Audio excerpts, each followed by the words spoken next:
അപ്പോൾ എല്ലാവർക്കും ഹാപ്പി വിഷു. അപ്പോൾ ആദ്യമേ ചേച്ചി 4 മണിക്ക് എണീറ്റ് കുളിച്ച് വിളക്കൊക്കെ കത്തിച്ചതിന് ശേഷം ഒരു 4:40 കഴിഞ്ഞപ്പോഴത്തേക്ക് എന്നെയും മോളെയും കൂടെ വിളിച്ചുകൊണ്ട് വന്ന് ചേച്ചി കണിയൊക്കെ കാണിച്ച് കൈനീട്ടമൊക്കെ കൊടുത്ത് നല്ലോണം പ്രാർത്ഥിച്ച്. അപ്പം വീട്ടിലെ വിഷുക്കണി ഒരുക്കുക നമ്മൾ തലേന്ന് എല്ലാം ചെയ്തൊക്കെ വെച്ചിരുന്ന വീഡിയോ ഒക്കെ നമ്മൾ അപ്ലോഡ് ചെയ്തായിരുന്നു. ഇനി നമുക്ക് രാവിലെ ഒരു 7 മണിയാകുമ്പോഴത്തേക്ക് നമ്മൾക്ക് അമ്പലത്തിൽ പോകണം. നമ്മളെ കൃഷ്ണൻ നടയിൽ, അതായത് കല്ലിന്താഴയിൽ. അങ്ങനെ ഞങ്ങൾ പിന്നീട് താണ്ടത് അമ്പലത്തിലോട്ട് നടക്കുന്നുണ്ട്. ഞാനും മോളും ഇത് കേട്ടോ.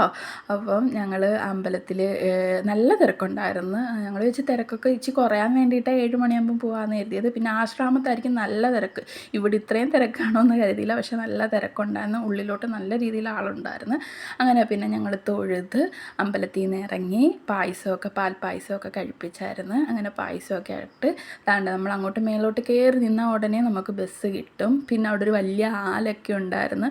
പക്ഷേ ആലൊക്കെ മുറിച്ച്, അത് ഭയങ്കര വലിയൊരു ആലായിരുന്നു. അങ്ങനെ താണ്ട മുറിച്ച് നിർത്തിയേക്കുന്ന ആല.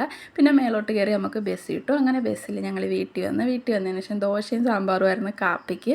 പിന്നെ ഉച്ചക്കത്തേക്ക് ഞങ്ങൾ ഇലയിൽ ചോറ് കഴിക്കാമെന്ന് വിചാരിച്ച്. പിന്നെ ഈ ഇത്രയും വലിയ ഇല എന്താണെന്ന് വെച്ചാൽ ഞങ്ങൾ 3 പേരും കൂടെ ഒറ്റ ഇലക്കകത്ത ഇപ്രാവശ്യത്തെ വിഷുവിന് ഉണ്ടത്. കാരണം ഞാനും മോളും ചേച്ചിയല്ലേ ഉള്ളൂ. അപ്പം ഞങ്ങൾ ഒറ്റ ഇലക്കകത്തുണ്ട്. പിന്നെ ഭയങ്കര വലിയ സദ്യയായിട്ടുള്ള കറികളൊന്നും ഉണ്ടായിരുന്നില്ല. പരിപ്പും പപ്പടവും മാത്രമേ ഉണ്ടായിരുന്നുള്ളൂ. അത് മാത്രമേ വെച്ചോളൂ. ഞങ്ങൾക്ക് അത് തന്നെ ധാരാളം. അങ്ങനെ പരിപ്പും പപ്പടം കൂട്ടി ഞങ്ങൾ 3 പേരും കൂടെ 3 വശത്തൂടി ഇരുന്ന് ഒറ്റ ഇലക്കകത്തിരുന്ന് ചോറുണ്ട്. അതൊരു രസമാണ്. ഞങ്ങൾ ആദ്യമായിട്ടാണ് ഒറ്റ ഇലക്കകത്ത് ഇങ്ങനെ ചോറ് കഴിക്കുന്നത്.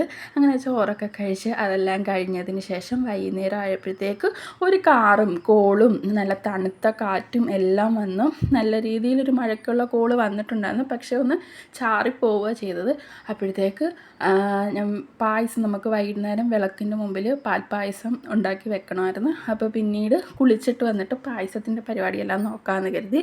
അങ്ങനെ പിന്നെ മഴ പെയ്യട്ടെ എന്നും കരുതിയിട്ട് പിന്നെ ഞങ്ങളെല്ലാവരും പോയി കുളിച്ച് പാൽപ്പായസമൊക്കെ വെച്ച് കറക്റ്റ് 6 മണിയായപ്പോഴത്തേക്ക് പായസം റെഡിയായി. അങ്ങനെ അതാണ്ട് കൊണ്ടുവച്ച് ഒരു 6:05 ആയപ്പോഴത്തേക്ക് വിളക്കൊക്കെ കത്തിച്ച് രാവിലെ നമ്മൾ അമ്പലത്തിൽ നിന്ന് പായസം കൊണ്ടുവന്നിട്ട് രാവിലെ കണ്ണന് വെച്ചിട്ടുണ്ടായിരുന്നു. ഇത് പിന്നീട് വൈകിട്ട് നമ്മളിത് എല്ലാം എടുക്കുന്നതിന് മുമ്പ് ഒരു ഗ്ലാസ് പായസം വെക്കുമല്ലോ. അങ്ങനെ വേണ്ട പായസമൊക്കെ വെച്ച് വിളക്കൊക്കെ കത്തിച്ച് വീണ്ടും പ്രാർത്ഥിച്ച് ഇനി നമ്മൾ എല്ലാം കഴിഞ്ഞിട്ട് കുറച്ച് നേരം കഴിയുമ്പോൾ വെള്ളം കുടഞ്ഞ് നമ്മളിതെല്ലാം കണിയും പായസമൊക്കെ എടുക്കും. അപ്പോൾ നല്ലൊരു വിഷുവായിരുന്നു. നല്ല രീതിയിലെല്ലാം പോയി. സന്തോഷമായിരുന്നു, സമാധാനമായിരുന്നു. അമ്മയും ചേട്ടനും ഇല്ല എന്നുള്ളൊരു വിഷമവും കുറവും മാത്രമായിരുന്നു ഈ വിഷുവിനുണ്ടായിരുന്നത്. അപ്പം നിങ്ങൾക്കും നല്ലൊരു വിഷുവായിരുന്നു എന്ന് പ്രതീക്ഷിക്കുന്നു. അപ്പം മറക്കണ്ട, നമ്മുടെ ചാനൽ കണ്ട് ഇഷ്ടപ്പെട്ട ഒന്ന് സബ്സ്ക്രൈബ് ചെയ്യണേ. ടാറ്റാ.